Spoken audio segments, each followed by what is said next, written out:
Hi and welcome back to the GSDSolutions YouTube channel. Today we'll show you how to add and manage multiple accounts in both Google Chrome and Microsoft Edge so you can easily keep your work, school, and personal life separate and organized. Let's get started. Let's begin with Google Chrome to create a new profile. First, click on your profile icon in the top right corner.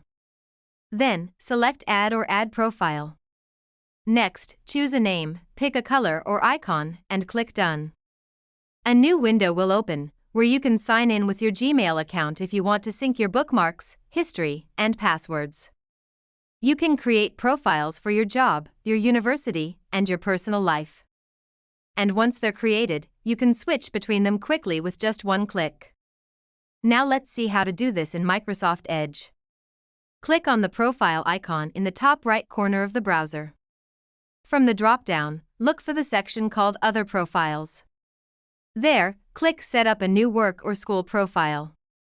This opens a new window where you can enter the email address linked to your work or school account, whether it's a Microsoft account or one provided by your organization.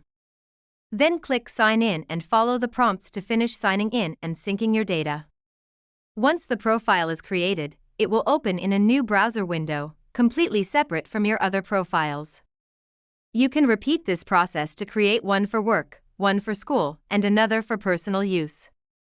Switching between them is fast and easy, and you don't need to enter your password each time. Edge remembers everything for you.